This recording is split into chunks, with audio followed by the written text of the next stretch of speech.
Hello दोस्तों, मेरा नाम है लव और आज हम बात करेंगे छत्तीसगढ़ इतिहास के बारे में। दोस्तों, मैंने इस टॉपिक से वही क्वेश्चन सेलेक्ट किया है जो एग्ज़ाम्स में आ चुके हैं और आगे आने की संभावना है। तो दोस्तों, मैं आपका बहुत बहुत स्वागत करता हूं अपने channel exam crack with love में। और अभी तक आपने मेरे चैनल को सब्सक्राइब नहीं किया है तो सब्सक्राइब कर ले, बेल आइकन को भी प्रेस कर ले ताकि मेरी आने वाली वीडियो का नोटिफिकेशन आपको जल्दी मिल जाए। तो दोस्तों, चलिए चलते हैं क्वेश्चन नंबर 1 की ओर।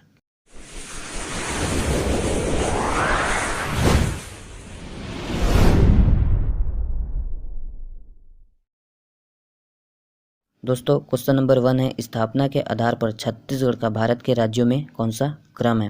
तो दोस्तों, इसका आंसर हो जाएगा ऑप्शन बी 26वां। दोस्तों, स्थापना के आधार पर छत्तीसगढ़ का भारत के राज्यों में 26वां स्थान है। दोस्तों, अक्सर क्वेश्चन ये भी पूछ दिया जाता है कि छत्तीसगढ़ राज्य का गठन कब हुआ था। तो दोस्तों, छत्तीसगढ़ राज्य का गठन 1 नवंबर सन 2000 को हुआ था। और दोस्तों, छत्तीसगढ़ राज्य को प्राचीन काल में दक्षिण कौशल के नाम से भी जाना जाता था, जिसका उल्लेख रामायण और महाभारत में भी मिलता है। दोस्तों, आप ये सारे पॉइंट याद रखेंगे क्योंकि ये सारे पॉइंट बहुत ही ज़रूरी है। ठीक है दोस्तों, फिर अगला क्वेश्चन देखते हैं। अगला क्वेश्चन, छत्तीसगढ़ में आर्यों का प्रवेश व प्रसार किस काल में हुआ। तो दोस्तों, इसका आंसर हो जाएगा ऑप्शन बी उत्तर वैदिक काल में दोस्तों आर्यों का प्रवेश व प्रसार हुआ। दोस्तों, ऋग्वैदिक काल में आर्यों का प्रसार क्षेत्र पंजाब था, इसलिए ऋग्वेद में छत्तीसगढ़ का कोई उल्लेख नहीं मिलता है। अगला क्वेश्चन, छत्तीसगढ़ पर सबसे लंबी अवधि तक किसने शासन किया। तो दोस्तों, इसका आंसर हो जाएगा ऑप्शन ए कलचुरियों ने। दोस्तों, कलचुरियों ने छत्तीसगढ़ पर सबसे लंबी अवधि तक शासन किया था। दोस्तों, कलचुरियों ने छत्तीसगढ़ पर लगभग 9 सदियों तक शासन किया था। दोस्तों, कलचुरियों राजपूतों ने भारत के अनेक स्थानों पर शासन किया। दोस्तों, उनकी कई शाखाएं थी, जिनमें से 2 छत्तीसगढ़ में स्थापित हुई, रतनपुर एवं रायपुर। अगला क्वेश्चन, छत्तीसगढ़ में स्थित दक्षिण कौशल की राजधानी थी।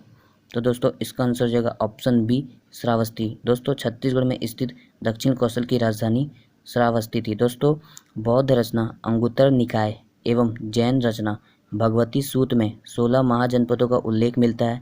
इन 16 महाजनपदों में से एक था कौशल। दोस्तों, कौशल महाजनपद 2 भागों में विभक्त था, उत्तरी कौशल एवं दक्षिणी कौशल। दोस्तों, दक्षिणी कौशल जो कि वर्तमान छत्तीसगढ़ में स्थित है। और दोस्तों, अवदान शतक के अनुसार महात्मा बुद्ध दक्षिण कौशल आए थे और 3 महीने तक श्रावस्ती में निवास किया था, जो कि दक्षिण कौशल की राजधानी थी।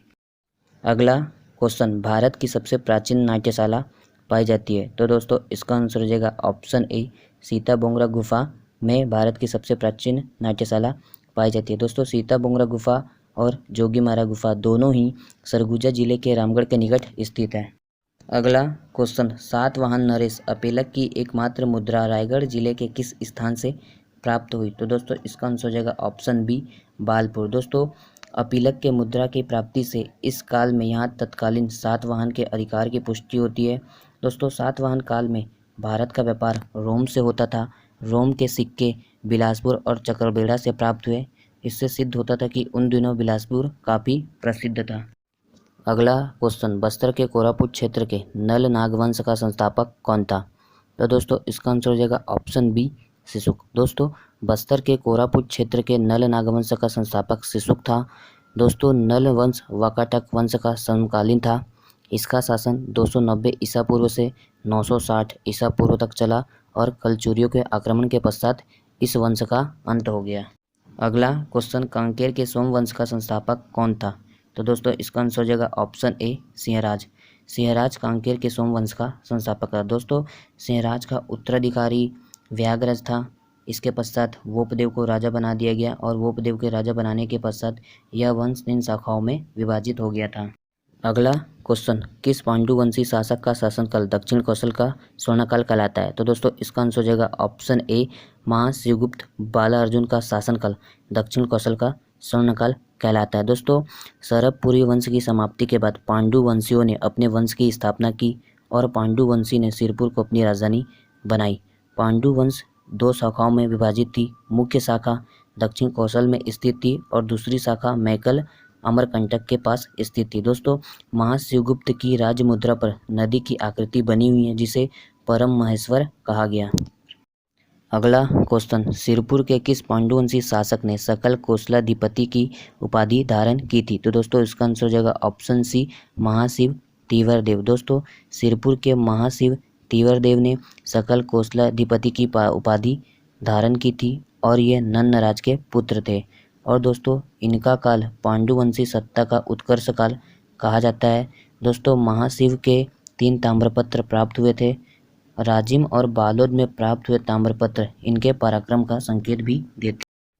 अगला क्वेश्चन, राजिम के राजीव लोचन मंदिर, जिसे विष्णु मंदिर भी कहा जाता है, का निर्माण किस नल नागवंशी शासक ने करवाया था? तो दोस्तों इसका आंसर हो जाएगा ऑप्शन सी, विलास तुंग। दोस्तों राजिम का प्रसिद्ध राजीव लोचन मंदिर विलास तुंग द्वारा बनवाया गया था। विलास तुंग विष्णु का उपासक माना जाता है और दोस्तों विलास तुंग की राज्य अवधि 700 से 740 ईसा पूर्व तक मानी जाती है। अगला क्वेश्चन, मड़वा महल, जिसे शिव मंदिर भी कहा जाता है, का निर्माण किस फणी नागवंशी शासक ने करवाया था? तो दोस्तों इसका आंसर हो जाएगा ऑप्शन ए, रामचंद्र। दोस्तों मड़वा महल कवर्धा से लगभग 16 किलोमीटर की दूरी पर स्थित है और दोस्तों रामचंद्र का विवाह कलचुरी राजकुमारी अंबिका देवी से हुआ था। दोस्तों भोरम देव मंदिर, जो कि छत्तीसगढ़ का बहुत ही प्रख्यात मंदिर है, नागवंशी राजाओं की प्रमुख देन है, जिसका निर्माण गोपाल देव ने किया था। अगला क्वेश्चन, रतनपुर के कलचुरी शाखा का वास्तविक संस्थापक किसे कहा जाता है? तो दोस्तों इसका आंसर हो जाएगा ऑप्शन ए, कलिंग राज। दोस्तों कलिंग राज को रतनपुर के कलचुरी शाखा का वास्तविक संस्थापक कहा जाता है। दोस्तों कलिंग राज के पिता नरेश कोकल द्वितीय थे, जिन्होंने कलिंग राज को दक्षिण कोसल भेजा और कलिंग राज ने दक्षिण कोसल को जीतकर तुम्बाड़ नगर को अपनी राजधानी बनाई।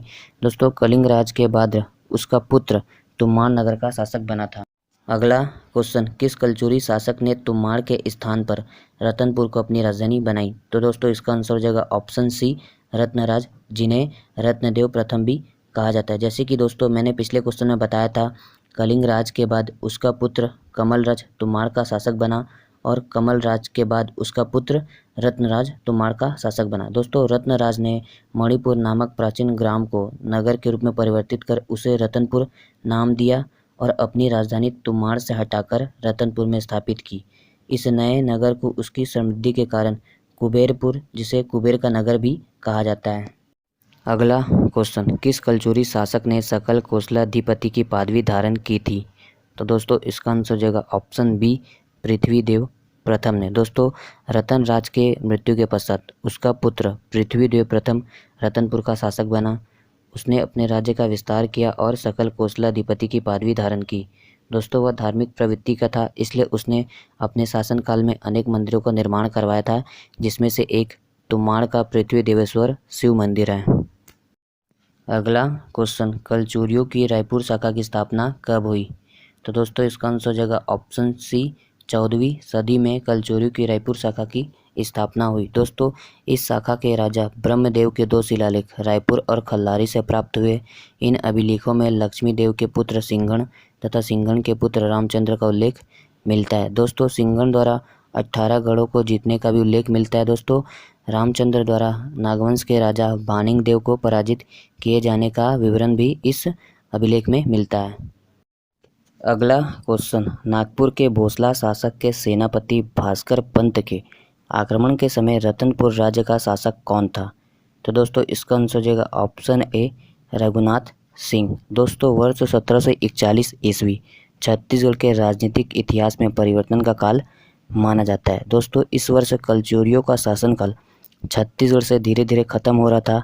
इसी का फायदा उठाकर नागपुर के भोसला शासक के सेनापति भास्कर पंत ने 30,000 सैनिकों के साथ रतनपुर राज्य पर आक्रमण कर दिया था। और दोस्तों उस समय रघुनाथ सिंह का शासन था, जिनकी उम्र 60 वर्ष थी और वह अपने पुत्र की मृत्यु के शोक से पीड़ित थे और युद्ध के लिए तैयार न होने के कारण उन्होंने भास्कर पंत के समक्ष अपना आत्मसमर्पण कर दिया था। अगला क्वेश्चन, छत्तीसगढ़ का प्रथम मराठा शासक कौन था? तो दोस्तों इसका आंसर हो जाएगा ऑप्शन बी, बिंबाजी भोसला। दोस्तों रघुजी प्रथम का पुत्र बिंबाजी भोसला छत्तीसगढ़ का प्रथम मराठा शासक था और दोस्तों मराठाओं का शासनकाल लगभग 1741 ईस्वी से 1854 ईस्वी तक चला था। अगला क्वेश्चन, छत्तीसगढ़ में परगना पद्धति का जन्मदाता कौन था? तो दोस्तों इसका आंसर हो जाएगा ऑप्शन बी, विट्ठल दिनकर। दोस्तों छत्तीसगढ़ में परगना पद्धति का जन्मदाता विट्ठल दिनकर था और दोस्तों मराठों द्वारा गठित परगनों की संख्या लगभग 27 थी और यह व्यवस्था नागपुर में प्रचलित पेशवा शासन व्यवस्था के अनुरूप थी। अगला क्वेश्चन, छत्तीसगढ़ के लिए नियुक्त होने वाला प्रथम ब्रिटिश अधीक्षक कौन था? तो दोस्तों इसका आंसर हो जाएगा ऑप्शन ए, कैप्टन एंडमन। दोस्तों कैप्टन एंडमन छत्तीसगढ़ के लिए प्रथम ब्रिटिश अधीक्षक नियुक्त किए गए, परंतु दोस्तों वे अधिक समय तक इस पद पर नहीं रह सके क्योंकि ब्रिटिश शासन के प्रथम अधिकारी होने के कारण उनकी सारी शक्ति छत्तीसगढ़ में शांति व्यवस्था लाने में चली गई। और दोस्तों उनके शासनकाल की प्रमुख घटना छत्तीसगढ़ में डोंगरगढ़ के जमींदारों द्वारा अंग्रेजी शासन के विरुद्ध विद्रोह था, परंतु दोस्तों एंडमन ने उस पर नियंत्रण कर लिया और इस घटना के पश्चात उनकी मृत्यु हो गई थी। अगला क्वेश्चन, निम्नलिखित में से किस ब्रिटिश अधिकारी ने 1818 ईस्वी में छत्तीसगढ़ की राजधानी रतनपुर से रायपुर स्थानांतरित की थी? तो दोस्तों इसका आंसर हो जाएगा ऑप्शन बी, मेजर एगिन्यू। दोस्तों कैप्टन एंडमान के बाद मेजर एगिन्यू को छत्तीसगढ़ का अधीक्षक बनाया गया और शासन का दायित्व ग्रहण करने के बाद उन्होंने जो पहला परिवर्तन का कार्य किया था वो था छत्तीसगढ़ की राजधानी में परिवर्तन। और दोस्तों मेजर एगिन्यू ने रतनपुर के स्थान पर रायपुर को छत्तीसगढ़ की राजधानी बनाने का निर्णय लिया था और वर्ष 1818 ईस्वी में रायपुर पहली बार ब्रिटिश अधीक्षक का मुख्यालय और छत्तीसगढ़ की राजधानी बना।